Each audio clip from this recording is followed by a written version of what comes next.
Hello friends. और आज के इस लेक्चर में हम लोग बात करने वाले हैं क्लास 12 सीबीएसई फिजिक्स चैप्टर 11 के एक और इम्पॉर्टेंट टॉपिक के बारे में, जिसका नाम है डुअल नेचर ऑफ रेडिएशन।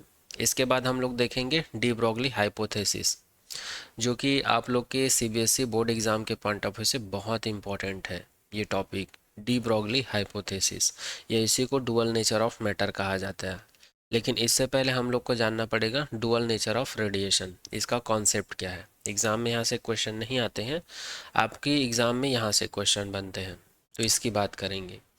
और इससे पहले वाले लेक्चर में हम लोगों ने फोटो इलेक्ट्रिक इफ़ेक्ट का पूरा हर एक पॉइंट कंप्लीट कर लिए थे, लेकिन उसका न्यूमेरिकल क्वेश्चन और कुछ एनसीईआरटी में एग्जांपल दिए हुए हैं जो फोटो इलेक्ट्रिक इफ़ेक्ट से रिलेटेड है। उसको पहले हम लोग देख लेते हैं, क्योंकि वहाँ से न्यूमेरिकल क्वेश्चन बनते हैं फोटो इलेक्ट्रिक इफेक्ट से। उसके बाद हम लोग इस टॉपिक को डिस्कस करेंगे। तो चलिए फोटो इलेक्ट्रिक इफेक्ट से रिलेटेड कुछ प्रॉब्लम्स कर लेते हैं हम लोग, ठीक है।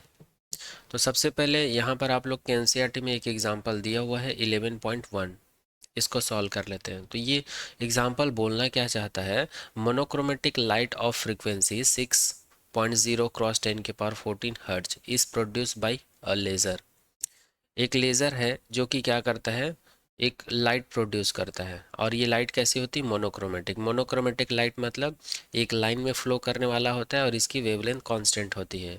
और इसकी फ्रीक्वेंसी दी हुई है, 6.0 10 के पावर 14 हर्ट्ज, ये दिया हुआ है। आगे बोलते हैं द पावर इमिटेड इज 2.0 10 के पावर -3 वाट। और इस लाइट का जो पावर है ये दिया हुआ है 2.0 10 के पावर -3 वाट, ये दिया हुआ है। हमको निकालना क्या है, पहले ये निकालना है what is the energy of photon in the light beam.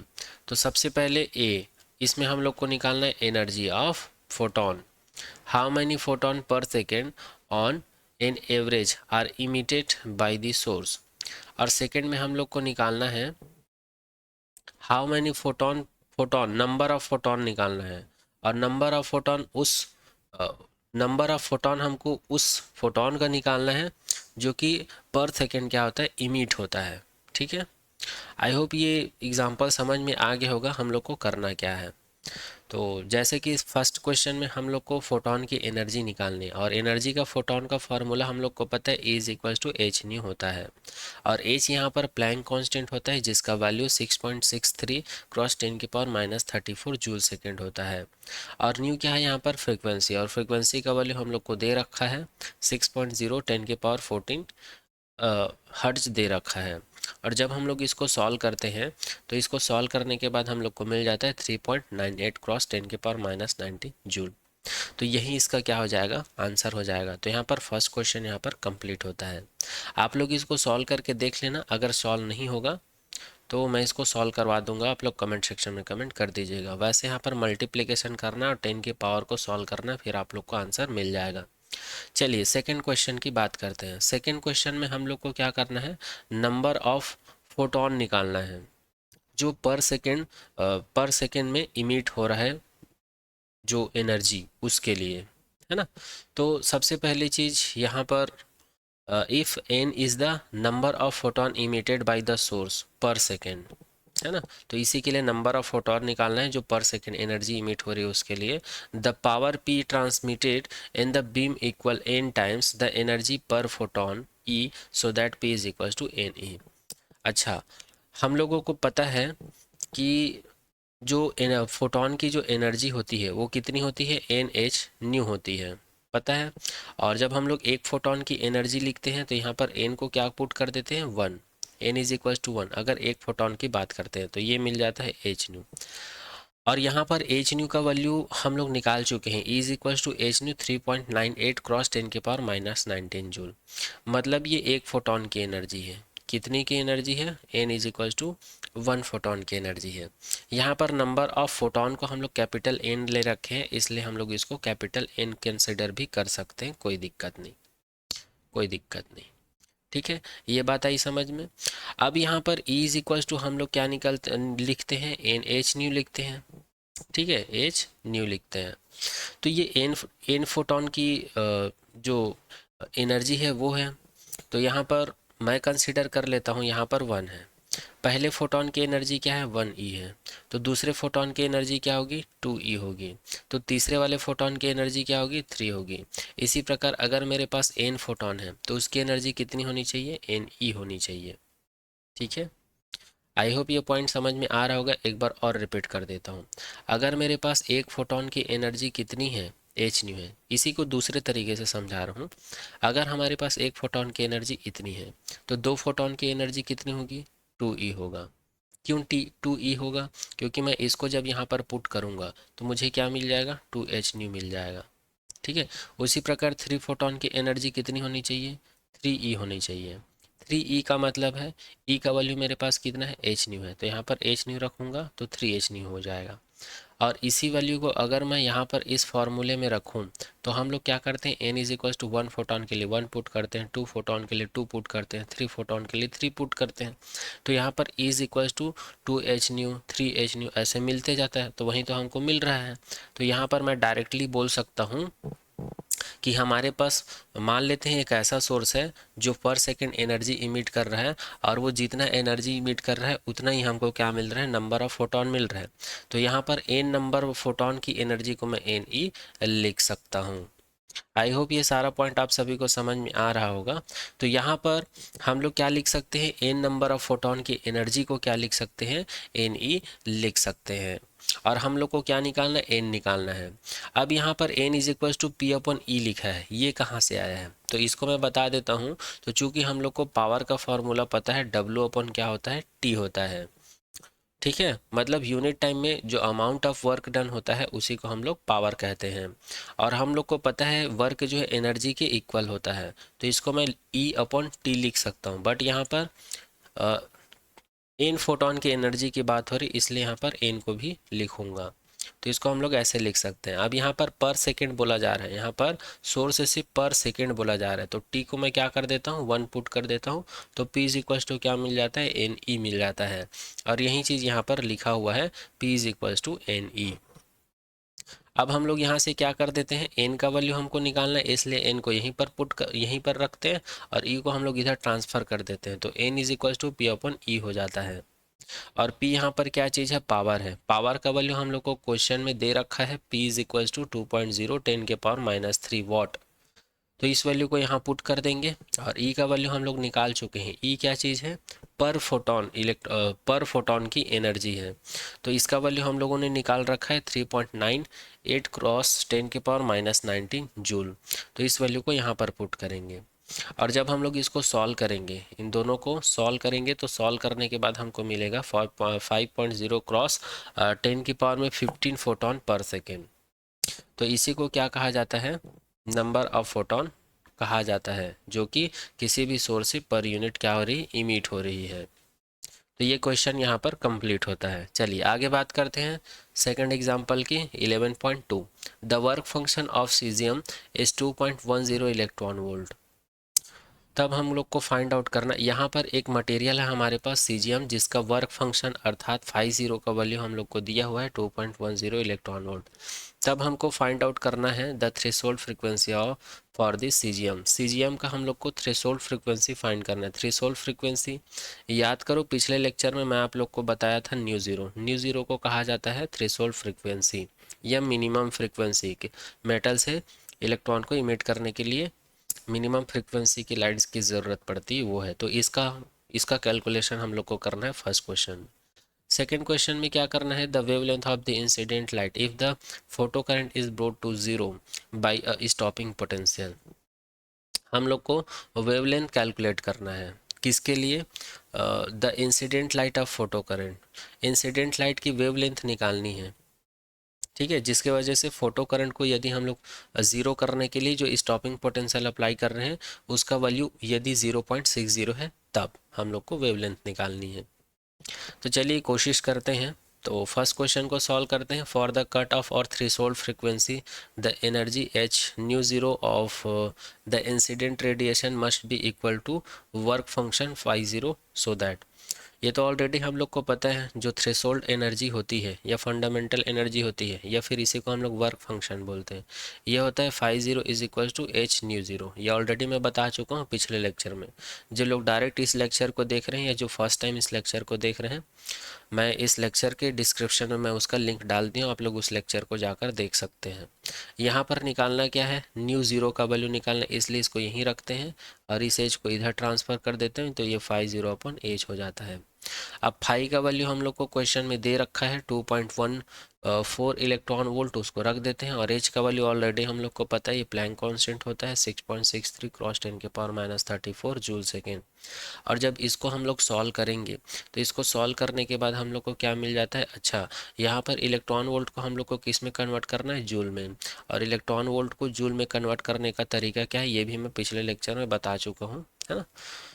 वैसे 1 इलेक्ट्रॉन इज इक्वल टू कितना होता है, 1.6 क्रॉस 10⁻⁻19 होता है, ये आप लोग को पता है, उसी का मल्टीप्लाई किया है। यहाँ पर जूल जूल कैंसिल आउट हो जाएगा, तो यहाँ पर सेकेंड इन्वर्स मिलेगा। और याद रखना सेकेंड इन्वर्स जो है 1 हर्ट्ज के इक्वल होता है, ये ऑलरेडी हम लोग पढ़ चुके हैं। ठीक है, अब हम लोग क्या करते हैं, इसको सॉल्व करते हैं, 10 की पावर का 10 की पावर से, और यहाँ पर जो नंबर है इसको डिवाइड करते हैं। तो फाइनली इसको आप लोग सॉल्व करोगे तो सॉल्व करने के बाद आप लोग को इतना वैल्यू मिल जाएगा, 5.16 क्रॉस 10 के पावर 14 हर्ट्ज मिल जाएगा।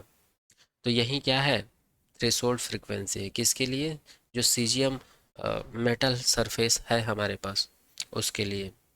ठीक है, यहाँ पर इसको मैं सॉल्व करके नहीं बता रहा हूँ, आप लोग सॉल्व कर लीजिएगा, उसके बाद ये आंसर मिल जाएगा। अगर इसका सॉल्यूशन आप लोग से नहीं होगा तो कमेंट सेक्शन में कमेंट कर दीजिए। आगे बात करते हैं, thus for frequencies less than this threshold frequency no photo electron current are eject. तो ये क्या है, बहुत ही कम फ्रिक्वेंसी की लाइट है, no photo electron are ejected. और इससे फोटो इलेक्ट्रॉन को, मतलब किसी भी मेटल सरफेस से इलेक्ट्रॉन को इस फ्रिक्वेंसी से इमिट नहीं किया जा सकता, तो उसी को यहाँ पर बोला गया है photo electron are, no photo electron are ejected. Second question की बात करते हैं। सेकेंड क्वेश्चन में क्या करना था, the wavelength of incident light if the photo current is brought to zero by the stopping potential 0.6 volt. तो यहाँ पर बोला जा रहा है photo current reduce to zero when maximum kinetic energy of the emitted photo electron equal the potential energy E V0 by the returning potential V0, Einstein photo electric equation. यहाँ पर ये जब जो लंबा चौड़ा लिखा है इसको रीड करने की ज़रूरत नहीं है, हम लोग डायरेक्ट क्या करते हैं, आइंस्टाइन फोटो इलेक्ट्रिक इक्वेशन का यूज़ करते हैं, जो कि मैं आप लोगों को पिछले लेक्चर में बता चुका हूँ। ऑलरेडी हम लोग को पता है आइंस्टाइन इक्वेशंस क्या होता है, एच न्यू फाई ज़ीरो होता है, या इसी को हम लोग लिख सकते हैं is equals to H C upon lambda minus phi zero, ऐसा लिख सकते हैं। अच्छा, यहाँ पर हम लोगों को निकालना क्या है, वेवलेंथ निकालना है। क्या निकालना है, वेवलेंथ, मतलब इस वाले का वैल्यू निकालना है। इसलिए मैं क्या कर देता हूँ, ये इसको इधर ट्रांसफ़र कर देता हूँ मैं। अच्छा, यहाँ पर ये जो ई है, हमको यहाँ पर क्वेश्चन में क्या दिया हुआ है, स्टॉपिंग पोटेंशियल दिया हुआ है, तो इसको मैं स्टॉपिंग पोटेंशियल के टर्म्स में लिखना चाहता हूँ। तो स्टॉपिंग पोटेंशियल के टर्म में इसको कैसे लिखूँगा, तो हम लोगों को पता है इसका वैल्यू जो है कितना होता है, ई V0 होता है, हम लोग डिस्कस कर चुके हैं। तो इसके जगह पर मैं इसको पुट कर दूंगा, तो ये E0 is equals to H C lambda minus phi zero हो जाएगा। लेमडा का वैल्यू निकालना है, इसलिए इसको इधर ट्रांसफ़र कर देते हैं, तो E0 प्लस फाई हो जाएगा, और ये हो जाएगा H C upon lambda.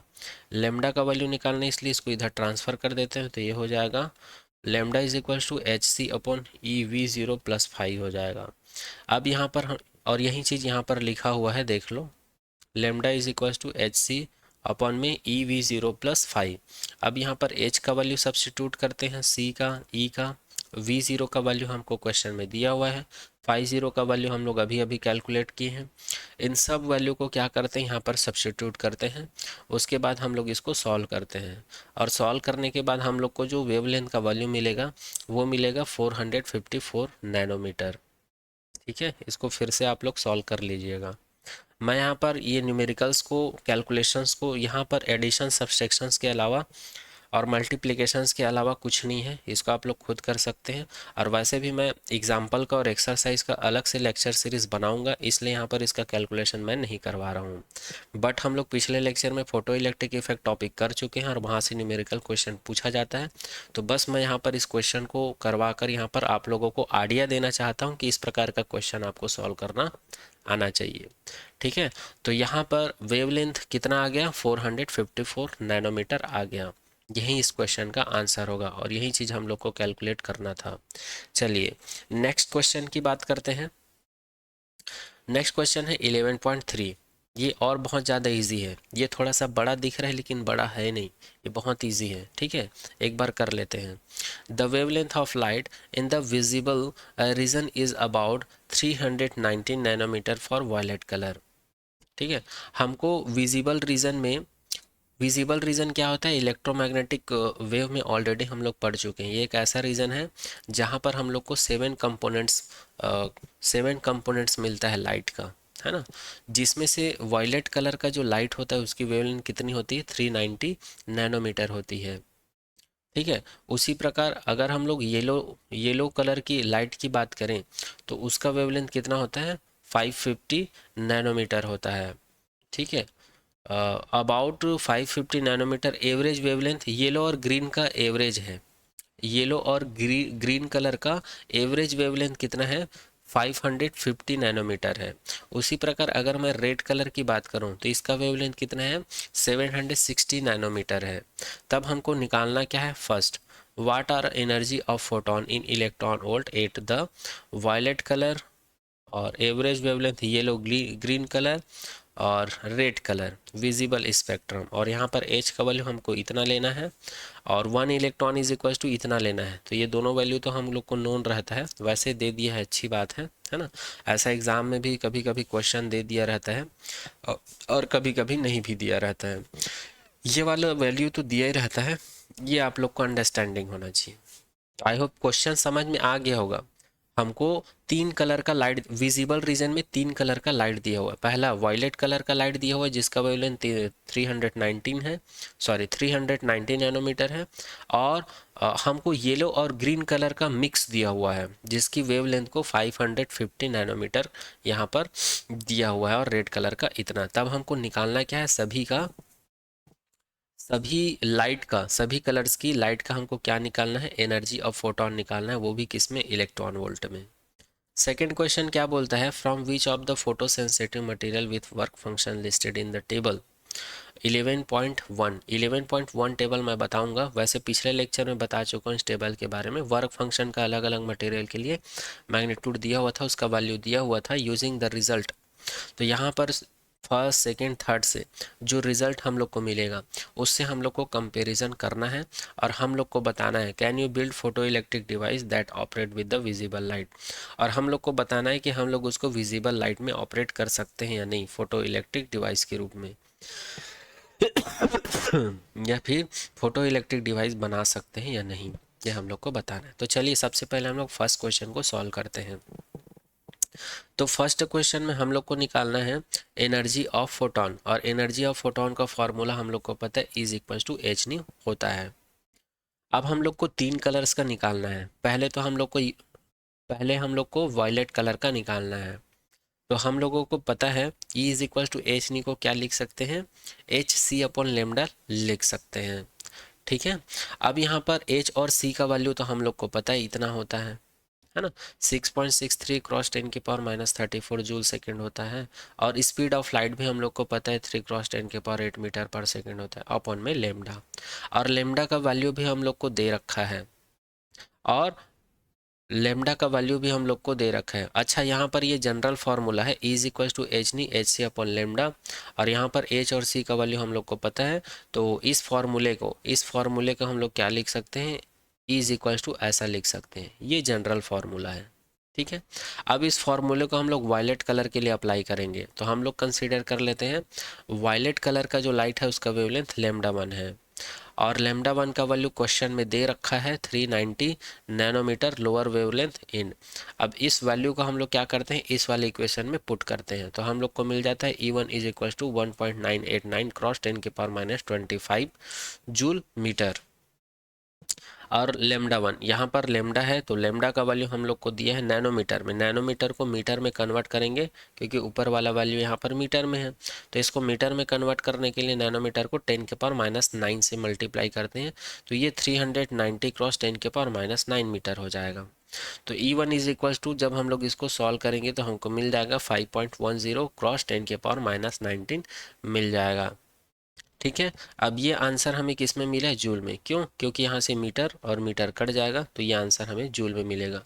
But हमको क्वेश्चन में बोला है कि हम लोग को आंसर इलेक्ट्रॉन वोल्ट में कैलकुलेट करना है, इसलिए हम लोग इसमें चूँकि हम लोगों को पता है 1 इलेक्ट्रॉन इज इक्वल्स टू कितना होता है, 1.6 10⁻⁻⁹ जूल होता है, और यहाँ पर जूल को हम लोग को इलेक्ट्रॉन वोल्ट में कन्वर्ट करना है, तो यहाँ पर 1 जूल इज इक्वल्स टू कितना होगा, 1/1.6 10⁻⁹ इलेक्ट्रॉन होगा।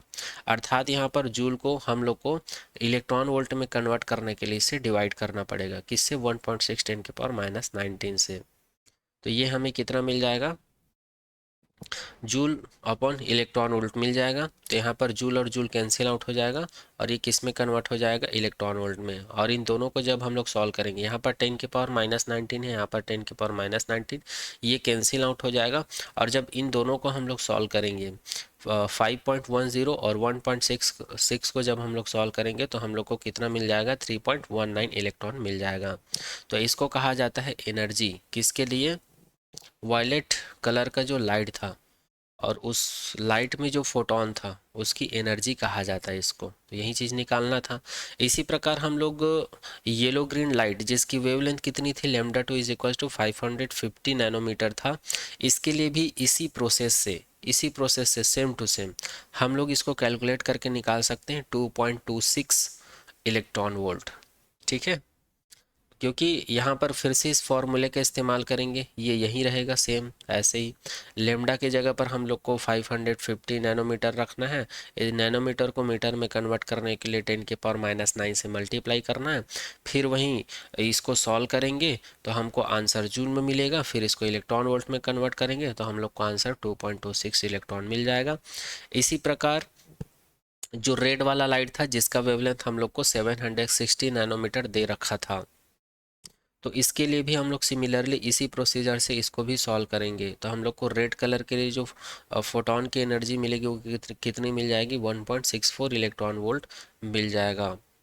ठीक है, फिर यहाँ पर 760 नैनोमीटर को किस में चेंज किया गया है, मीटर में चेंज किया गया है 10⁻⁹ का मल्टीप्लाई करके, और जब इसको सॉल्व करेंगे तो 2.62 क्रॉस 10⁻⁻⁹ जूल मिलेगा, और जब इस जूल को हम लोग इलेक्ट्रॉन वोल्ट में कन्वर्ट करेंगे तो 1.64 इलेक्ट्रॉन वोल्ट मिलेगा।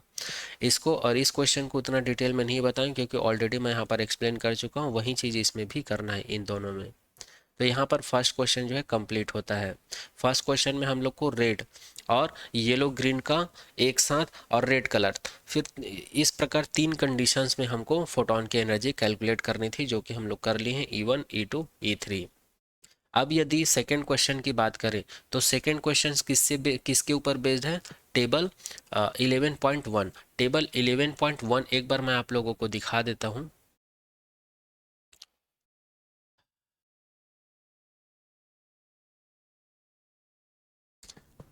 ये है टेबल 11.1।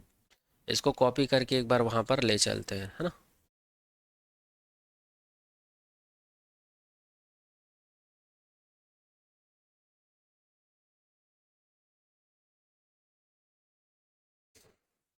ये है 11.1 टेबल, जिसमें हम लोगों को वर्क फंक्शंस का मैग्नीट्यूड दिया हुआ है सभी मटेरियल्स के लिए।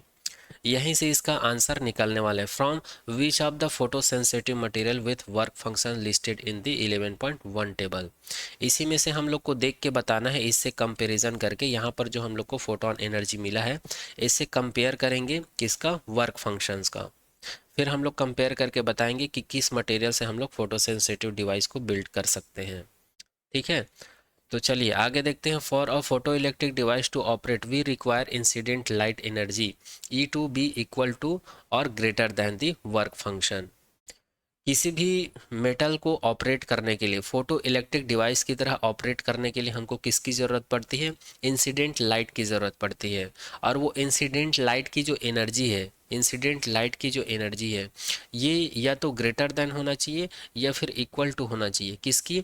Work function. वर्क फंक्शन अर्थात फाई ज़ीरो के इक्वल होना चाहिए या फिर ग्रेटर देन होना चाहिए, ये कंडीशन है। 10 the photo electric device will be operate with the violet light.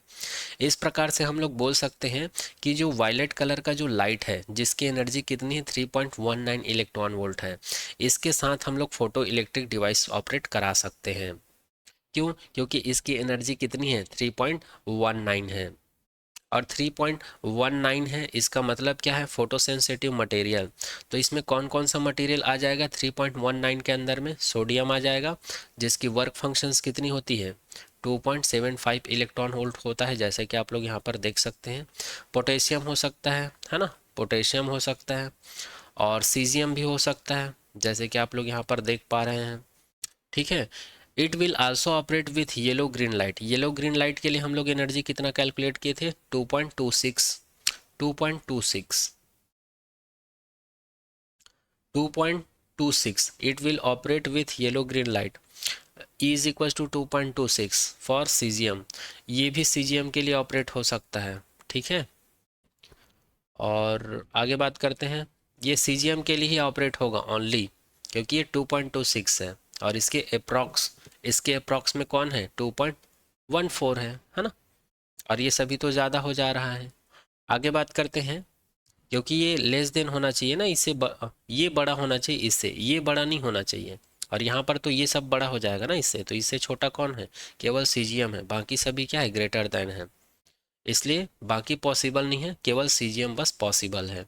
केवल इस इस कंडीशन में यदि हमारे पास येलो ग्रीन लाइट है, तो उससे हम लोग केवल सीजियम क्लोराइड को ही ऑपरेट करवा सकते हैं, फोटो इलेक्ट्रिक डिवाइस अगर हमें बनाना रहेगा तो। आगे बात करते हैं, how ever it will not operate with red light. Red light की एनर्जी कितनी होती है जी? इसकी एनर्जी होती है फोटोन की 1.64 इलेक्ट्रॉन वोल्ट।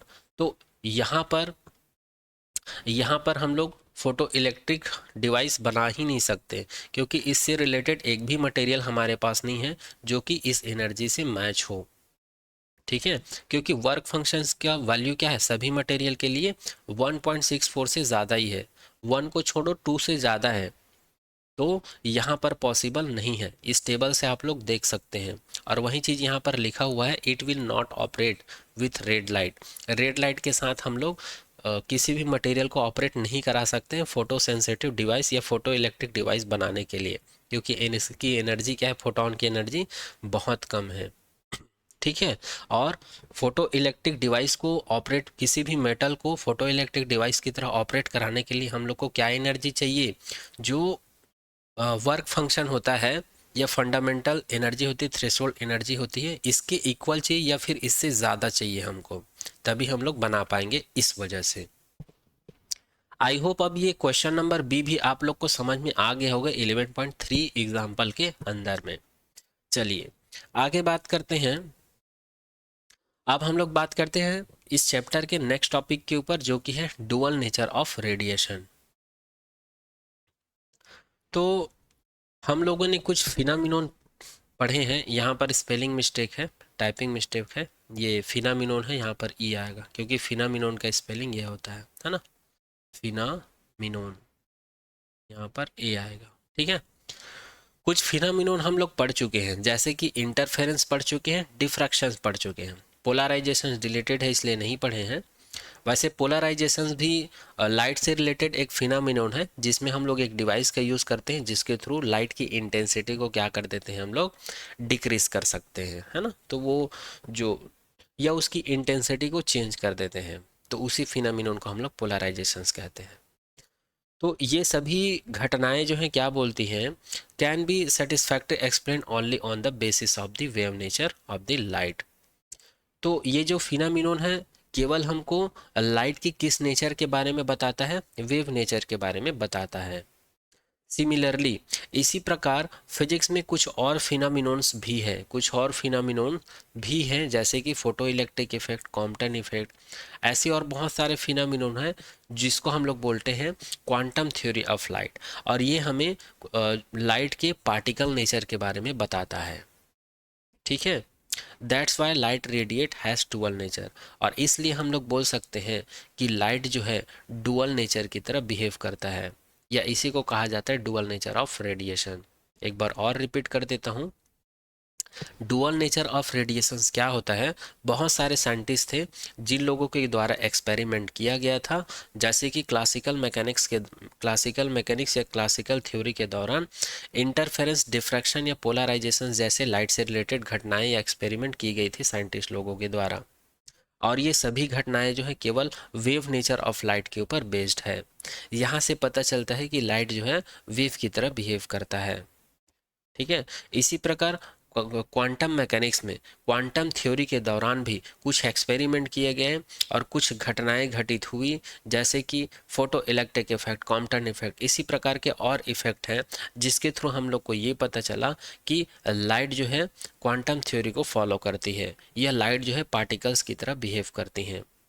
तो इस प्रकार से बोला गया कि लाइट जो है या रेडिएशन जो है डुअल नेचर शो करता है। अब चलिए आगे हम लोग बात करते हैं डुअल नेचर ऑफ मैटर्स के बारे में। वैसे मैटर्स आपको सभी को पता है क्या होता है, जो स्पेस लेता है, जिसके पास कुछ ना कुछ वॉल्यूम होता है, मास होता है, तो वो क्या होता है, मैटर होता है। और ये किसी भी फॉर्म में हो सकता है, सॉलिड स्टेट और लिक्विड स्टेट, या फिर गैस स्टेट, या फिर प्लाज्मा, या फिर कंडेंसेशन स्टेट। इनके बारे में हम लोग जानते हैं।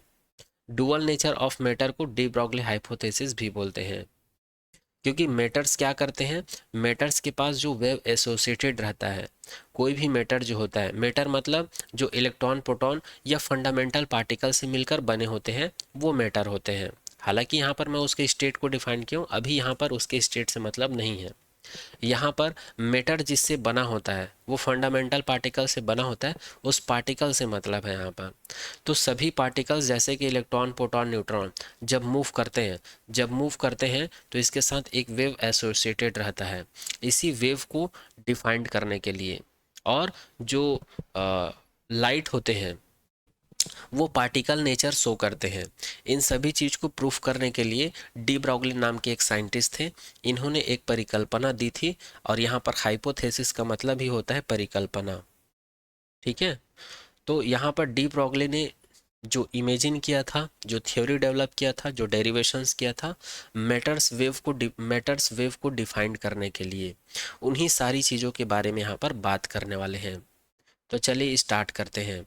1924 की बात है, जब फ्रेंच के एक फिजिसिस्ट थे जिनका नाम था लुइस विक्टर डी ब्रॉगली। एक बार और रिपीट करता हूँ, 1924 की बात है, जब फ्रेंच के रहने वाले एक फिजिसिस्ट थे, भौतिक शास्त्री थे, जिनका नाम था Louis Victor de Broglie. Was give hypothesis for the matter wave. इन्होंने मैटर वेव के लिए क्या किया था, एक हाइपोथेसिस दिया था, एक थ्योरी डेवलप किया था, and derive the expression for the wavelength. और इस मैटर वेव के लिए उन्होंने डेरिवेशंस निकाला था, किसके लिए, वेवलेंथ के लिए। ठीक है, अब यहाँ पर कुछ बच्चों के दिमाग में घूम रहा होगा कि ये मैटर वेव क्या होता है, तो आप सभी को पता है, वैसे इसको पढ़ोगे तो समझ में आ जाएगा कि मैटर वेव क्या होता है। कभी कभी हम लोग को पता होता है लेकिन दिमाग से निकल जाया रहता है, इसलिए मैं यहाँ पर इसका डेफिनेशन लिख दिया हूँ। The wave associated with material particle in motion are called matter wave, या इसी को डी ब्रॉगली वेव कहा जाता है, क्योंकि इस वेव को सबसे पहले इमेजिन किया था डी ब्रॉगली ने। जैसे कि मैं यहाँ पर बता रहा था, जो फंडामेंटल पार्टिकल्स होते हैं ना, जैसे कि इलेक्ट्रॉन हो गया, प्रोटॉन हो गया, न्यूट्रॉन हो गया, यहाँ पर केवल माइक्रोस्कोपली की बॉडी के बारे में बात कर रहे हैं। हालांकि आप लोग इस वेव को समझने के लिए बड़े बड़े पार्टिकल का एग्जांपल ले सकते हो, लेकिन ये एप्लीकेबल केवल फंडामेंटल पार्टिकल या स्मॉल पार्टिकल या चार्ज पार्टिकल के लिए ही एप्लीकेबल है। ठीक है, तो इसलिए मैं यहाँ पर इलेक्ट्रॉन या प्रोटॉन का एग्जांपल दे रहा हूँ। तो मैं कंसीडर कर लेता हूँ ये इलेक्ट्रॉन या प्रोटॉन जो भी है, ये एक छोटा फंडामेंटल पार्टिकल्स है। जब ये मूव करता है ना, तो इसके साथ एक वेव एसोसिएटेड रहता है। ठीक है, इसको हम लोग बड़े ऑब्जेक्ट से समझ सकते हैं। जैसे कि क्रिकेट का बॉल ले लेते हैं, जब क्रिकेट का बॉल मूव करता है तो जब ये हमारे कान के पास से गुजरता है तो यहाँ पर कान के पास से गुजरता है तो हमको यहाँ पर एक साउंड सुनाई देता है। वो क्यों सुनाई देता है? क्योंकि ये जो बॉल है ना, ये बॉल जब मूव करता है तो इसके साथ एक वेव एसोसिएटेड रहता है, तो इसी वेव को मैटर वेव कहा जाता है। और यही same case electron, proton, neutron या कोई भी जो फंडामेंटल पार्टिकल्स होते हैं, चार्ज पार्टिकल होते हैं, चार्ज पार्टिकल नहीं यहाँ पर, हाँ चार्ज पार्टिकल भी बोल सकते हैं, फंडामेंटल पार्टिकल्स बोल देते हैं, है ना। तो इस कॉन्सेप्ट से इसको डिफाइन किया था किसने? डी ब्रॉगली ने। तो याद रखना, किसी भी पार्टिकल्स के साथ, किसी भी मैटर्स के पार्टिकल्स के साथ जो वेव एसोसिएटेड रहता है उसी को हम लोग क्या कहते हैं? मैटर वेव कहते हैं। और इसी को डी ब्रॉगली वेव भी कहा जाता है। आगे बात करते हैं, the de Broglie hypothesis was based on the following two consideration. और ये जो डी ब्रॉगली हाइपोथेसिस है ये जो है टू फैक्टर्स के ऊपर डिपेंड करता है। पहली चीज मास एनर्जी रिलेशन, जिसको आइंस्टाइन ने प्रूव किया था, या इसी को आइंस्टाइन इक्वेशंस कहा जाता है। ठीक है, मास एनर्जी आइंस्टाइन रिलेशन जो कि होता है E is equal to M C square. इसको इक्वेशन नंबर 1 कंसिडर कर लेते हैं। और एक कॉन्सेप्ट होता है जिसको हम लोग प्लैंक इक्वेशन कहते हैं, ये भी हम लोग को पता है, E is equal to H नहीं होता है। इसको इक्वेशन नंबर 2 कंसिडर कर लेते हैं। आगे बढ़ते हैं। Now equating equation number 1 and 2। Equation number 1 हमारे पास था E is equal to M C square. Equation number 2 था हमारे पास H is equal to E is equal to H nu था। अब हम लोग दोनों को क्या कर देते हैं? इक्वेट कर देते हैं। जब दोनों को इक्वेट करेंगे तो ये हो जाएगा H nu is equal to M C square. यहाँ पर हम लोगों को पता है जो फ्रीक्वेंसी है वो होता है nu is equal to C upon lambda. इस वैल्यू को यहाँ सब्स्टिट्यूट करेंगे तो एच सी अपॉन लेमडा मिल जाएगा और ये इज इक्वल में एम सी स्क्वायर हो जाएगा। ठीक है, यहाँ पर हम लोग को वेवलेंथ निकालनी ना, किसकी वेवलेंथ निकालनी है? मैटर वेव के लिए। मैटर वेव मतलब जो पार्टिकल्स के साथ वेव एसोसिएटेड रहते हैं उस वेव के लिए वेवलेंथ निकालनी है। इसलिए यहाँ पर लेमडा को इधर ट्रांसफ़र करते हैं, एम सी को इधर ट्रांसफ़र करते हैं, तो यहाँ पर सी और सी कैंसिल आउट हो जाएगा। हमारे पास बच जाएगा एच अपॉन एम सी। और इसको मैं क्या लिख सकता हूँ? Lambda is equals to H upon M. क्यों? क्योंकि मोमेंटम का डेफिनेशन हमको पता है, P is equals to M V होता है। और यहाँ पर हम लोग यदि मैटर्स वेव की स्पीड को लाइट की स्पीड के इक्वल कंसीडर करें तो इसी को हम लोग लिख सकते हैं एम सी। तो यहाँ पर एम सी को रिप्लेस कर दिए हैं पी से। और हम लोग जब पार्टिकल्स की बात करते हैं तो सी की जगह पर एम वी ले लेते हैं, है ना, तब भी यहाँ पर पी ही आएगा। और यहाँ पर एच क्या है? प्लैंक कांस्टेंट है, तो इसलिए हम लोग यहाँ पर कांस्टेंट को हटाकर प्रपोजनल लगा लेते हैं। तो लेमडा इज इक्वल टू हमको 1 अपॉन एम सी मिल जाता है। तो इसको मैं इक्वेशन नंबर 3 कंसिडर कर लेता हूँ और इसी इक्वेशंस को क्या कहा जाता है? डी ब्रॉगली वेवलेंथ कहा जाता है। अब इक्वेशन नंबर 3 से हम लोग को क्या क्या रिजल्ट मिलता है, ये ध्यान देने वाली बात है। यहीं से एमसीक्यू या छोटा छोटा क्वेश्चन, कॉन्सेप्चुअल क्वेश्चन बन जाता है। तो इक्वेशन नंबर 1 सॉरी जो इक्वेशन नंबर 3 से जो फर्स्ट रिजल्ट निकलता है, कंक्लूजन निकलता है, वो ये है कि जो मैटर वेव का जो वेवलेंथ होता है ये उस मैटर वेव जिस पार्टिकल की वजह से प्रोड्यूस हो रहा है उस पार्टिकल की जो मोमेंटम होती है उसके इन्वर्सली प्रोपोर्शनल होता है। अर्थात उस पार्टिकल्स के पास जितनी ज़्यादा मोमेंटम होगी उसका वेवलेंथ उतना ही छोटा होगा और जितना कम मोमेंटम होगा उसकी वेवलेंथ उतनी ज़्यादा होगी। आगे बात करते हैं, अगर हम लोग उस पार्टिकल्स की जिस मैटर वेव जो है जिस पार्टिकल्स की वजह से प्रोड्यूस हो रहा है, अगर उसकी वेलोसिटी को हम लोग 0 कंसीडर कर लें तो उसकी वेवलेंथ क्या हो जाएगी? इनफाइनाइट हो जाएगी। क्यों? क्योंकि लेमडा इज इक्वल टू हमको पता है 1 अपॉन एम वी होता है और यहाँ पर v इज इक्वल टू 0 लिख देंगे तो ये 1 अपॉन 0 हो जाएगा जो कि इनफाइनाइट हो जाएगा। Wave associated with particle only they are in motion. ठीक है, if v is equal to 0 the lambda is equals to infinite wave associated with particle only they are in motion। Next बात करते हैं, particle need not have charge it is called matter wave. Matter wave क्या होता है? Matter wave एक ऐसा wave होता है जिसके लिए जरूरी नहीं है कि कोई चार्ज पार्टिकल के वजह से ही ये प्रोड्यूस हो। ऐसा पार्टिकल जो चार्ज नहीं रहता वो भी मैटर वेव प्रोड्यूस कर सकता है। इसी के बारे में मैं इस पॉइंट पर चर्चा कर रहा था यहाँ पर। ये चाहे चार्ज पार्टिकल भी हो सकता है या बिना चार्ज वाला पार्टिकल भी हो सकता है। जैसे कि मैं एग्जांपल बताया था ना, इलेक्ट्रॉन, प्रोटॉन, न्यूट्रॉन। न्यूट्रॉन के ऊपर कोई चार्ज नहीं होता, फिर भी जब ये मूव करता है तो इसके साथ कोई ना कोई वेव एसोसिएटेड रहता है। इसी को मैटर वेव कहते हैं। और इसी मैटर वेव के लिए हम लोग क्या निकाल रहे थे, वेवलेंथ फार्मूला निकाल रहे थे, जो कि यहाँ पर ये निकला था। ठीक है, इसी को डी ब्रॉगली हाइपोथेसिस या फिर डी ब्रॉगली वेवलेंथ कहा जाता है, और इसी के रिजल्ट के बारे में हम लोग यहाँ पर बात कर रहे हैं। ठीक है, आगे बात करते हैं। Fourth point, de Broglie wave can not electromagnetic wave because electromagnetic wave produce by accelerated charge.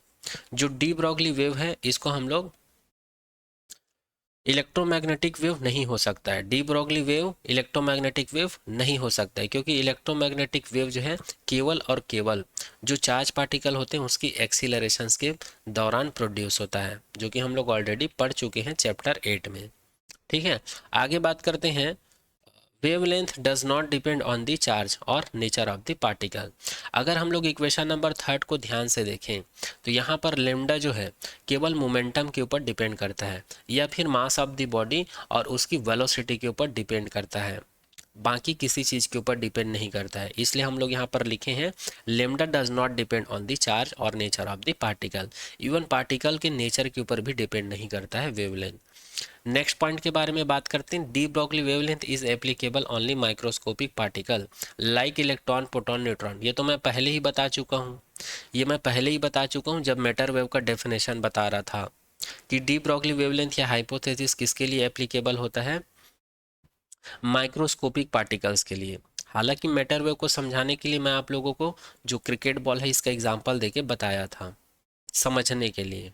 ठीक है, तो याद रखिएगा, ये फंडामेंटल पार्टिकल या माइक्रोस्कोपिकली पार्टिकल जिसको हम लोग देख नहीं सकते, बहुत छोटे छोटे जो पार्टिकल्स होते हैं, इन तीनों पार्टिकल्स के अलावा भी बहुत सारे पार्टिकल्स होते हैं, उन सभी के लिए एप्लीकेबल होता है कौन, डी ब्रॉगली वेवलेंथ। नेक्स्ट बात करते हैं, but for microscopic particle is not applicable. लेकिन ये माइक्रोस्कोपिकली पार्टिकल्स के लिए एप्लीकेबल नहीं है। यहाँ पर एक वर्ड लिखा हुआ है, इसको ध्यान से देखो और इसको ध्यान से देखो, दोनों में केवल आई का और ए का फर्क है। माइक्रो का मतलब होता है सूक्ष्म स्तरीय और माइक्रो का मतलब होता है स्थूल स्तरीय। इस चीज को याद रखना, स्थूल स्थूल स्तरीय। ठीक है, और माइक्रो का मतलब होता है सूक्ष्म। क्या होता है, सूक्ष्म। तो दोनों में ये डिफरेंस है। एप्लीकेशन हैंग हो रहा है, चलिए तो इसको याद रखिएगा। माइक्रो का मतलब होता है थोड़ा सा बड़ा, जिसको हम लोग देख सकते हैं। ठीक है, और माइक्रोस्कोप का माइक्रोस्कोपी का मतलब होता है जो बहुत छोटा होता है, जिसको देखने के लिए हम लोग को इंस्ट्रूमेंट की ज़रूरत पड़ती है। ठीक है, तो इसके लिए एप्लीकेबल नहीं है कौन, डी ब्रॉगली हाइपोथेसिस या wavelength, because their mass is large. क्योंकि माइक्रोस्कोपिक पार्टिकल्स का जो मास होता है बहुत ज़्यादा होता है, और जो पार्टिकल लार्ज मास रखते हैं तो उसके पास वेवलेंथ क्या हो जाएगा, जब ये लार्ज होगा तो वेवलेंथ उसकी क्या हो जाएगी, बहुत छोटी हो जाएगी। इसकी वेवलेंथ इतनी छोटी हो जाएगी कि उसकी वेवलेंथ को स्टडी कर पाना पॉसिबल नहीं है इस फॉर्मूले के द्वारा। किस फॉर्मूले के द्वारा, डी ब्रॉगली का जो वेवलेंथ का फॉर्मूला मिला था उसके द्वारा। ठीक है, चलिए आगे बात करते हैं। अब आगे हम लोग बात करते हैं, यहाँ से भी आप लोग के एग्जाम में न्यूमेरिकल क्वेश्चन पूछा जाता है या फिर डायरेक्ट इस फॉर्मूला को पूछा जाता है, जिसका नाम है de Broglie wavelength for electron. अब हम लोग इलेक्ट्रॉन का डी ब्रॉगली वेवलेंथ फॉर्मूला निकालने वाले हैं। हम लोग कंसिडर कर लेते हैं हमारे पास एक पार्टिकल है जिसका नाम है इलेक्ट्रॉन, जिसके पास निगेटिव चार्ज होता है, इसका मास है m, और इसकी वेलोसिटी को हम लोग कंसिडर कर लेते हैं v। तब हम लोग इस इलेक्ट्रॉन का काइनेटिक एनर्जी लिख सकते हैं 1/2 mv², और इसका मोमेंटम हम लोग लिख सकते हैं p = mv। And again we know that the relation between kinetic energy and momentum, और ऑलरेडी हम लोग 11th क्लास में पढ़ चुके हैं काइनेटिक एनर्जी और मोमेंटम के बीच का रिलेशन क्या होता है, k = p²/2m। और यहाँ पर 2m को इधर ट्रांसफर कर देता हूँ और स्क्वायर को भी इधर ट्रांसफर कर देता हूँ, तो इसी को मैं लिख सकता हूँ p = √2m के लिख सकता हूँ। इसको इक्वेशन नंबर 4 कंसिडर कर लेता हूँ। अब हम लोग को एक चीज़ पता है, पोटेंशियल। जो पोटेंशियल होता है इसका डेफिनेशन होता है W/Q।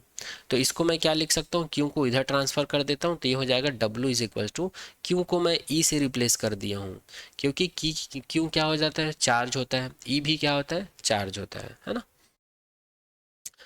और यहाँ पर E इसलिए लिए क्योंकि यहाँ पर हम लोग इलेक्ट्रॉन की बात कर रहे हैं, ठीक है। तो W is equal to EQ लिख सकते हैं इसको। और यहाँ पर इसको मैं क्या लिख सकता हूँ, वर्क को काइनेटिक एनर्जी के इक्वल लिख सकता हूँ क्योंकि ऑलरेडी हम लोग को पता है काइनेटिक एनर्जी जो होता है वर्क डन के इक्वल होता है। तो इसको मैं लिख सकता हूँ K is equal to EV। तो यहाँ पर मैं K को हटा दूंगा और K को मैं रिप्लेस कर दूंगा EV से। तो इसी फॉर्मूले को मैं लिख सकता हूँ P is equal to √2mE V। याद रखना यहाँ पर V का मतलब वेलोसिटी नहीं है, ये V का मतलब है पोटेंशियल। क्या है, potential. We have from equation number third. अब हम लोग के पास इक्वेशन नंबर थर्ड से डी ब्रॉगली वेवलेंथ का फॉर्मूला है जो कि डिराइव कर चुके हैं। Lambda is equal to H/P is equal to H/P को हटाकर मैं इस वैल्यू को सब्स्टिट्यूट कर देता हूँ। इक्वेशन नंबर 4 को पुट करूंगा तो √2m हो जाएगा और इक्वेशन नंबर 5 को लिखूंगा तो H/√2mE V हो जाएगा। इसको इक्वेशन नंबर 6 कंसिडर कर लेता हूँ। आगे बढ़ते हैं। अब आगे हम लोग बात करते हैं। तो चूंकि हम लोगों को पता है इलेक्ट्रॉन का जो मास होता है ये कितना होता है, 9.1 क्रॉस 10⁻³ किलोग्राम होता है। और इलेक्ट्रॉन का जो चार्ज होता है वो कितना होता है, E is equal to 1.6 cross 10⁻19 coulomb होता है। और यदि प्लैंक कांस्टेंट की बात करें तो ये तो सबको पता है इतना होता है। अब इन सभी वैल्यू को हम लोग कहाँ पे रख देते हैं, इक्वेशन नंबर 6। इक्वेशन नंबर 6 क्या है, यहाँ पर जो इलेक्ट्रॉन्स होते हैं ना और इलेक्ट्रॉन्स के साथ जो वेव एसोसिएटेड होते हैं उस वेव की वेवलेंथ है ये lambda is equal to H/√2mE_V। तो यहाँ से हम लोग इलेक्ट्रॉन का वेवलेंथ निकालेंगे। जब इन सभी वैल्यू को इस फॉर्मूले में रखेंगे तो हमको ये मिल जाएगा 6.63 क्रॉस 10⁻³ और √2 क्रॉस 9.1 क्रॉस 10⁻³ क्रॉस 1.6 क्रॉस 10⁻19। तो इन्हीं सब वैल्यू का हम लोग यहाँ पर पुटअप कर दिए हैं। अब इसको जब हम लोग सॉल्व करते हैं, फिर से आप लोग इसको सॉल्व कर लीजिएगा, अगर नहीं होगा सॉल्व तो प्लीज़ कमेंट सेक्शन में कमेंट कर दीजिएगा। और जब हम लोग इसको सॉल्व करेंगे तो हम लोग को मिल जाएगा lambda is equal to 12.3 cross 10⁻10 upon में √V। ठीक है। और यहाँ पर लेमडा का जो यूनिट होता है वो मीटर होता है। और यहाँ पर जब मैं 10⁻10 यहाँ पर है ऑलरेडी, जब मैं इसको 10⁻+10 से अगर मैं मल्टीप्लाई कर दूं तो ये मीटर जो है किस में चेंज हो जाएगा, एंगस्ट्रॉम में।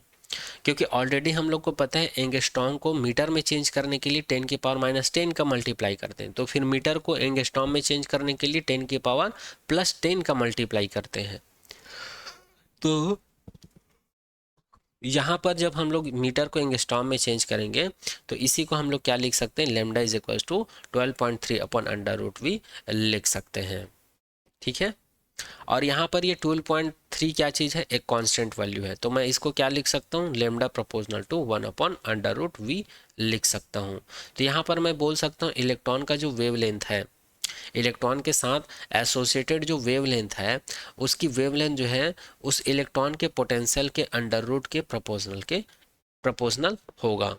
इसका मतलब अगर मैं इसके और इसके बीच ग्राफ ड्रॉ करूं, लेमडा और 1 अपॉन √V के बीच अगर ग्राफ ड्रॉ करूं तो ये एक दूसरे के क्या प्रोपोर्शनल है, और प्रोपोर्शनल होते हैं तो क्या मिलता है, हमेशा स्ट्रेट लाइन मिलता है। तो इस ग्राफ को भी याद रखिएगा, कभी कभी 1 मार्क्स में पूछ देते हैं कि लेमडा और इलेक्ट्रॉन के साथ एसोसिएटेड वेव का वेवलेंथ और इलेक्ट्रॉन के पोटेंशियल के बीच क्या रिलेशन होता है और कैसा ग्राफ मिलता है। तो रिलेशन ये होता है और ग्राफ हमको स्ट्रेट लाइन मिलता है। ठीक है। आई होप ये सारा पॉइंट आप लोगों को समझ में आ गया होगा। तो यहाँ पर डी ब्रॉगली वेवलेंथ या फिर डी ब्रॉगली हाइपोथेसिस का सारा कॉन्सेप्ट यहाँ पर क्लियर हो जाता है।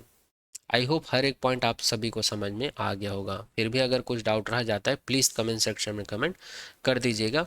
अब चलिए डी ब्रॉगली हाइपोथेसिस से रिलेटेड कुछ क्वेश्चंस कर लेते हैं जो आप लोग के एग्ज़ाम के पॉइंट ऑफ व्यू से इम्पॉर्टेंट है, ताकि आप लोगों को ये आइडिया हो जाए कि इससे रिलेटेड न्यूमेरिकल क्वेश्चन को कैसे सॉल्व करना है। तो यहाँ पर मैंने कुछ क्वेश्चंस लिए हुए हैं जो कि आपके एनसीईआरटी में दिया हुआ है। चलिए यहाँ पर सबसे पहले हम लोग 11.4 एग्जाम्पल नंबर को देखते हैं। What is the de Broglie wavelength associated with? First, an electron moving with speed 5.4 cross 10 के power 6 meter per second.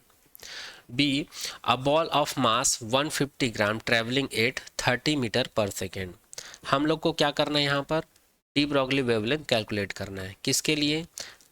Electron के लिए, जिसकी स्पीड कितनी है? जिसकी स्पीड है 5.4 10 की पावर 6 मीटर पर सेकेंड. ये फर्स्ट क्वेश्चन है. ठीक है. और हम लोग को किसके लिए निकालना है? सेकेंड, जब मास कितना हो जाए? 150 ग्राम हो जाए. मास कितना हो जाए? अ बॉल ऑफ मास 150 ग्राम, जो कि कितने स्पीड से मूव कर रहा है? ये कितने स्पीड से मूव कर रहा है? 30 मीटर पर सेकेंड की स्पीड से. ठीक है. चलिए तो कैलकुलेट करके देखते हैं. यहाँ पर हमको वेवलेंथ निकालना है दोनों ही केस में. ये फर्स्ट केस हमको दिया हुआ है और ये सेकेंड केस दिया हुआ है. तो सबसे पहले हम लोग निकालते हैं जो इलेक्ट्रॉन इतने स्पीड से मूव कर रहा है, तो इसके मूव करने से इसके साथ जो वेव एसोसिएटेड रहता है उसकी वेवलेंथ निकालनी है हमको. तो हम लोगों को पता है इलेक्ट्रॉन के लिए. इलेक्ट्रॉन के लिए क्या क्या पता है? इसका मास इतना होता है, अब भी कुछ देर पहले यहाँ पर देखे थे. इसकी स्पीड हम लोग को दी हुई है क्वेश्चन में, और हमको हमारे पास मास है इलेक्ट्रॉन का और उसकी वेलोसिटी, तो जाहिर सी बात हम लोग उसका मोमेंटम कैलकुलेट कर सकते हैं, क्योंकि मोमेंटम इज इक्वल्स टू पता है mass into value, mass into velocity होती है. तो मास का वैल्यू यहाँ पर पुट करेंगे, वेलोसिटी का वैल्यू यहाँ से यहाँ पुट करेंगे. अब दोनों को क्या करेंगे? हम लोग सॉल्व करेंगे, और दोनों को जब हम लोग सॉल्व करेंगे तो हम लोग को मिल जाएगा 4.92 क्रॉस 10 के पावर -24. ठीक है, ये मिल जाएगा. अगर यूनिट की बात करें तो ये किलोग्राम है, ये मीटर पर सेकेंड है. तो किलोग्राम मीटर पर सेकेंड ये क्या होता है? मोमेंटम का यूनिट होता है. अब हम लोगों को पता है de Broglie wavelength. De Broglie wavelength क्या होता है? Lambda is equal to H upon P. ठीक है. तो एच का वैल्यू तो हम लोग को पता है, प्लैंक कांस्टेंट होता है 6.63 क्रॉस 10 के पावर -34 जूल सेकेंड, और मोमेंटम का वैल्यू होता है 4.92 क्रॉस 10 की पावर -24 किलोग्राम मीटर पर सेकेंड. ये अभी हम लोग कैलकुलेट किए हैं. और जब हम लोग इन दोनों को सॉल्व करेंगे तो हम लोग को मिल जाता है lambda is equal to 0.135 nanometre. तो यही इस क्वेश्चन का क्या होगा? आंसर होगा. फिर से एक बार बोल रहा हूँ, सारा कॉन्सेप्ट मैं यहाँ पर बता रहा हूँ, कहाँ से क्या करना है, क्या वैल्यू पुटअप करना है. केवल आप लोग को एक ही काम करना है, केवल यहाँ पर 10 के पावर को सॉल्व करके यहाँ पर जो नंबर्स दिए हुए हैं इसका डिवीजन और मल्टीप्लिकेशन करना, इसके अलावा कुछ नहीं है. तो आई होप आप सभी ये सब कर सकते हो. ठीक है. आगे बात करते हैं सेकेंड क्वेश्चन. सेकेंड क्वेश्चन में भी हम लोग को वेवलेंथ कैलकुलेट करना है, बट किसके लिए? जो हमको एक बॉडी दिया हुआ है, एक बॉल दिया हुआ है जिसका मास इतना है और इसकी स्पीड इतनी है. मतलब बॉल के लिए पहले हम लोग इलेक्ट्रॉन के लिए निकाले हैं, अब हम लोग एक बॉल के लिए निकालेंगे. तो बॉल का मास हमको कितना दिया हुआ है? 0.150 किलोग्राम. यहाँ पर मास को हम लोग एम डेस ले रखे हैं, मोमेंटम को पी डेस ले रखे हैं, और वेवलेंथ को लेमडा डेस. क्यों? क्योंकि यहाँ पर ऑलरेडी हम लोग एम, पी, वी, लेमडा ये सब ऑलरेडी इलेक्ट्रॉन के लिए यूज़ कर चुके हैं, इसलिए यहाँ पर डेस लिया गया है, ताकि हम लोग को समझ में आए कि यहाँ पर इलेक्ट्रॉन की बात चल रही है और यहाँ पर बॉल के मास की बात चल रही है. तो हम लोग कंसीडर कर लेते हैं जो बॉल दिया हो उसका मास क्या है? एम डेस है, और इसका मास हम लोग को क्वेश्चन में दे रखा है 150 ग्राम. और 150 ग्राम को जब हम लोग किलोग्राम में चेंज करेंगे तो मल्टीप्लाई कर देंगे, 150 को मल्टीप्लाई कर देंगे -3 से, ग्राम को किलोग्राम में चेंज करने के लिए. और जब हम लोग इसको सॉल्व करेंगे तो 150 अपॉन 1000 आ जाएगा, और ये इससे कट जाएगा, और इसको सॉल्व करेंगे तो 0.15 ज़ीरो ऐसा भी लिख सकते हो. अगर इसको आप लोग कटाओगे नहीं तब हम लोग इसको ऐसे लिख सकते हो 123 123, तो यहाँ पर पॉइंट आ जाएगा. तो ये हो गया किलोग्राम, इसी को यहाँ पर लिखा हुआ है. और अगर स्पीड की बात करें तो ये 30 मीटर पर सेकेंड दिया हुआ है, तो इसको हम लोग V dash is equal to 30 metre पर सेकेंड ले लेते हैं. अब जब हमारे पास मास है मास है, वेलोसिटी है, तो मोमेंटम निकाल सकते हैं. P is equal to M V वाले फार्मूले से. तो मास इतना है, वेलोसिटी इतना है, जब दोनों को मल्टीप्लाई करेंगे तो हम लोग को कितना मिल जाएगा? P dash is equal to 4.50 kilogram metre पर सेकेंड मिल जाएगा. अब हम लोगों को पता है डी ब्रॉगली वेवलेंथ कितना होता है? Lambda dash is equal to H upon P dash होता, H is lambda is equal to H upon P होता है, बट यहाँ पर हम लोग डेस कंसीडर कर रखे हैं, इसलिए लेमडा की जगह पर लेमडा डेस और पी की जगह पर पी डेस कंसीडर किए हैं. अब हम लोगों को पता है एच का वैल्यू होता है 6.63 क्रॉस 10 के पावर -34 जूल सेकेंड, और पी डेस का वैल्यू हम लोग अब भी कैलकुलेट किए हैं 4.50 किलोग्राम मीटर पर सेकेंड। सभी वैल्यू को यहाँ पर पुटअप कर देते हैं। पुटअप करने के बाद जब हम लोग इसको सॉल्व करेंगे, तो सॉल्व करने के बाद हम लोग को मिल जाएगा lambda dash is equal to 1.47 10 के पावर -34। फिर से यहाँ पर मैं बोल रहा हूँ आप लोग को, इसको आप लोग सॉल्व कर लीजिएगा, नहीं होगा तो प्लीज़ कमेंट सेक्शन में कमेंट कर देना। तो इसको जब आप लोग सॉल्व करोगे तो कितना मिल जाएगा, 1.47 क्रॉस 10 के पावर -34 मीटर मिल जाएगा, और यही इस क्वेश्चन का आंसर होगा। चलिए, तो इस प्रकार आप लोगों को इस क्वेश्चन से आइडिया हो गया होगा, पता चल गया होगा कि डी ब्रॉगली से रिलेटेड हम लोग को न्यूमेरिकल्स कैसे सॉल्व करने हैं। ठीक है, चलिए आगे बात करते हैं। Example 11.6। A particle is moving 3 times as fast in electron. The ratio of the de Broglie wavelength of the particle to that of the electron is 1.813 10 के power -4। Calculate the particle mass and identify the particles. हमको यहाँ पर एक particle दिया हुआ है जो कि मूव कर रहा है, और कैसे मूव कर रहा है, तो इलेक्ट्रॉन की वेलोसिटी से 3 गुना फास्ट मूव कर रहा है। तब हम लोगों को क्या निकालना है, डी ब्रॉगली वेवलेंथ का रेशियो निकालना है। डी ब्रॉगली वेवलेंथ का द रेशियो ऑफ दी, अच्छा हाँ, यहाँ पर डी ब्रॉगली वेवलेंथ का रेशियो भी दिया हुआ है हमको 1.813 क्रॉस 10 के पावर -4। किसके किसके बीच का, इलेक्ट्रॉन के वेवलेंथ का, इलेक्ट्रॉन के साथ जो एसोसिएटेड वेव होता है उसकी वेवलेंथ, और जो पार्टिकल जो इससे 3 गुना स्पीड में मूव कर रहा है उस पार्टिकल के साथ जो वेव एसोसिएटेड रहता है, दोनों के वेवलेंथ के बीच का जो रेशियो है वो इतना दिया हुआ है। ये क्वेश्चन हम लोग को दिया हुआ है, और यहाँ पर ये बोला जा रहा है कि ये पार्टिकल जो है इलेक्ट्रॉन के मास से 3 गुना ज़्यादा स्पीड में है। ठीक है, तो यहाँ पर जो दिया हुआ है उसके आधार पर हम लोग को क्या कैलकुलेट करना है, पार्टिकल का मास कैलकुलेट करना है। यहाँ पर जिस पार्टिकल्स के बारे में बात किया जा रहा है, जिसका कंपेयर इलेक्ट्रॉन से किया जा रहा है, उस पार्टिकल का हमको मास कैलकुलेट करना है, जबकि इलेक्ट्रॉन का मास तो हम लोग को पता है वो स्टैंडर्ड वैल्यू है। उसी प्रकार इस पार्टिकल्स की मास क्या होगी, और हमको बताना है इसका मास का वैल्यू जब कैलकुलेट हो जाएगा तो उस कैलकुलेशंस के हिसाब से हमको बताना है कि ये पार्टिकल कौन सा पार्टिकल हो सकता है, इलेक्ट्रॉन है, प्रोटॉन है, न्यूट्रॉन है, कि कौन सा पार्टिकल है। तो चलिए स्टार्ट करते हैं। D Broglie wavelength of moving particle having mass m and velocity. हम लोग कंसीडर कर लेते हैं कि यहाँ पर जिस पार्टिकल्स का कंपैरिजन इलेक्ट्रॉन से किया जा रहा है उस पार्टिकल का मास कितना है, m है, और उसकी वेलोसिटी कितनी है, v है। तब हम लोग इस पार्टिकल्स के लिए वेवलेंथ का फॉर्मूला लिख सकते हैं, lambda is equal to h/p, या इसी को हम लोग लिख सकते हैं h/mv। ठीक है, और यहाँ से हम लोग क्या लिख सकते हैं, मास निकालना है तो m is equal to h/λv लिख सकते हैं। तो इसको मैं इक्वेशन नंबर 1 कंसिडर कर लेता हूँ। अब इसी इक्वेशंस को अभी मैं किसके लिए लिखा हूँ, पार्टिकल्स के लिए, m is equal to h/λ/v। इसी को मैं यहाँ पर ये जो लिखा हुआ है इसको एक्चुअल में न्यू पढ़ा जाता है, लेकिन हम लोग न्यू से फ्रीक्वेंसी को डिनोट किए हैं, इसलिए मैं यहाँ पर इसको v पढ़ रहा हूँ। v मतलब वेलोसिटी, इस चीज़ को ध्यान दीजिएगा। ठीक है, तो ये क्या है, वेलोसिटी है।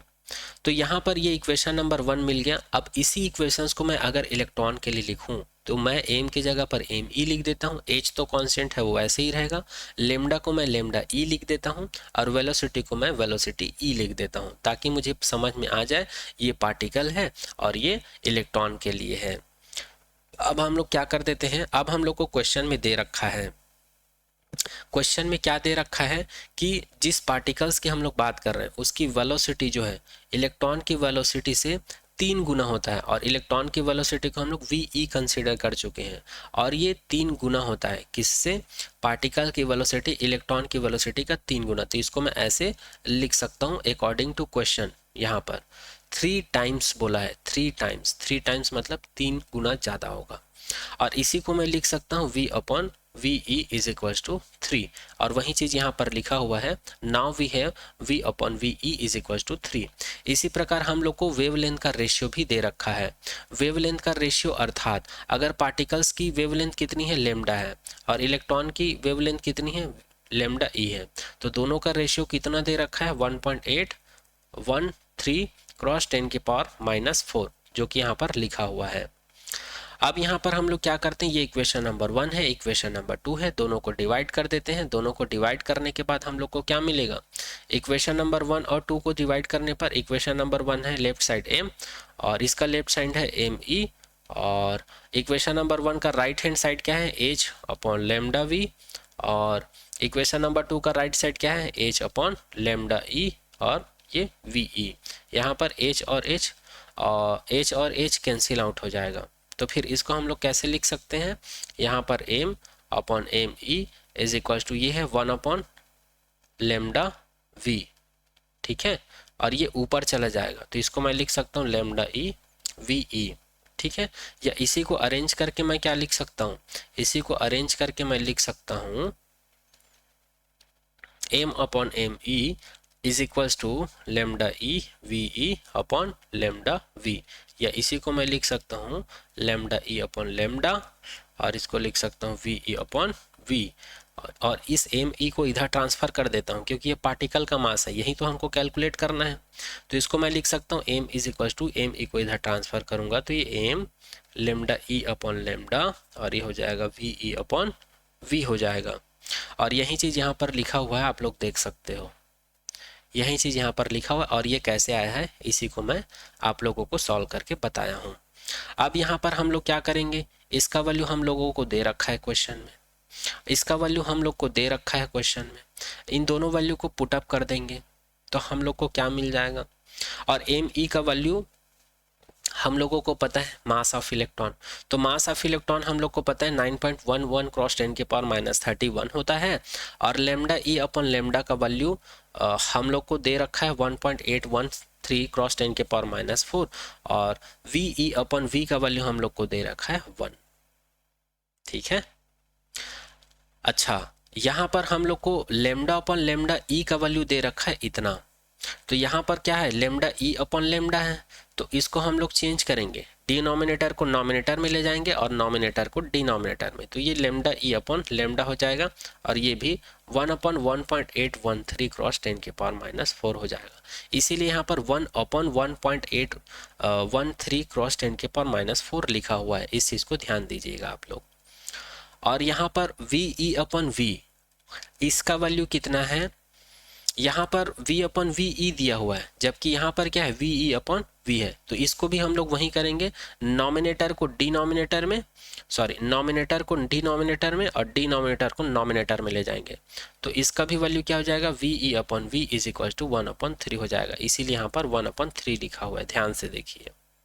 और जब हम लोग इसको तीनों को जब हम लोग मल्टीप्लाई करके जब सॉल्व करेंगे तो आप लोगों को आंसर कितना मिल जाएगा, आप लोगों को आंसर मिलेगा 1.675 क्रॉस 10 के पावर -7 किलोग्राम्स मिल जाएगा। तो यही इसका क्या होगा आंसर होगा। फिर से मैं आप लोगों को बोल रहा हूँ, इसको आप लोग सॉल्व कर लीजिएगा, मल्टीप्लिकेशन और डिवीजन के अलावा कुछ नहीं है इसमें, ठीक है। इस प्रकार हम लोग बोल सकते हैं the particle with this mass could be a proton और न्यूट्रॉन। अब हम लोग इस रिजल्ट को देखकर हम लोग आसानी से बोल सकते हैं या तो ये प्रोटॉन पार्टिकल हो सकता है क्योंकि प्रोटॉन पार्टिकल का मास इतना होता है, या फिर ये न्यूट्रॉन पार्टिकल हो सकता है, न्यूट्रॉन पार्टिकल्स का भी मास लगभग इतना ही होता है, तो इन दोनों पार्टिकल्स में से एक पार्टिकल हो सकता है। यह हमको कैसे पता चला, क्योंकि इन दोनों पार्टिकल का मास अप्रॉक्सीमेट इतना ही होता है। तो ये क्वेश्चन यहाँ पर कंप्लीट होता है। अब चलिए नेक्स्ट एग्जांपल देखते हैं डी ब्रॉगली हाइपोथेसिस से रिलेटेड। आप लोग के एनसीईआरटी का 11.7 है example, what is the de Broglie wavelength associated with an electron accelerated through the potential difference 100 volts. फिर से यहाँ पर हम लोग को वेवलेंथ कैलकुलेट करना है, और हम लोग को किसके लिए वेवलेंथ कैलकुलेट करना है, इलेक्ट्रॉन्स के लिए, जिसका पोटेंशियल डिफरेंस कितना दिया हुआ है, पोटेंशियल डिफरेंस अर्थात इलेक्ट्रिक पोटेंशियल दिया हुआ है 100 वोल्ट। कितना दिया हुआ है 100 वोल्ट। तो हम लोगों को तो पता है, क्या पता है, इलेक्ट्रॉन के लिए वेवलेंथ कैलकुलेट कर चुके हैं। अब भी इसका कुछ देर पहले मैंने डेरिवेशंस करवाया था, यहाँ पर देख सकते हैं lambda is equal to 12.3 upon √v। इसी फॉर्मूले का यूज करेंगे हम लोग, ठीक है। Accelerated potential v is equal to 100 volt, the de Broglie wavelength is, तो यहाँ पर जब हम लोग यहाँ पर क्या है, ये चीज़ 12.3 है और ये एंगस्ट्रॉम में है। लेकिन जब हम लोग इसको नैनोमीटर में कन्वर्ट करते हैं, यहाँ पर मीटर में दिया हुआ है, यहाँ पर एंगस्ट्रॉम में दिया हुआ है। यहाँ पर मीटर को अगर मैं नैनोमीटर में कन्वर्ट करना चाहता हूँ तो यहाँ पर 10 की पावर -9 से क्या कर दूंगा, मैं मल्टीप्लाई कर दूंगा। चलिए यहीं पे करके बताता हूँ मैं, ठीक है।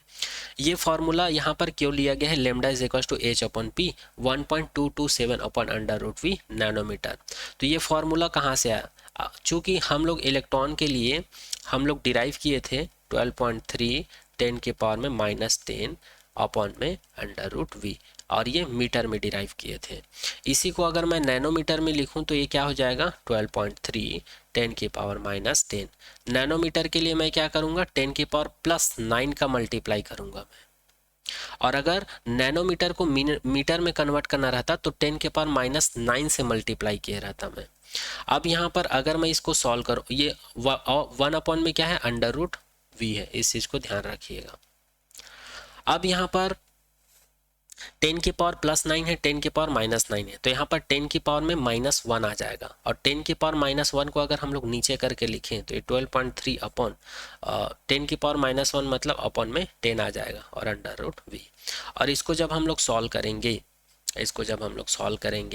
तो हम लोग को कितना मिल जाएगा, ये 123 अपॉन 10, 10 और 10 100 हो जाएगा ये, और ये यहाँ पर v आ जाएगा। और जब हम लोग इसको सॉल्व करेंगे तो हम लोग को कितना मिल जाएगा, 1.23, और ये अपॉन में अंडर रूट वी मिल जाएगा, ठीक।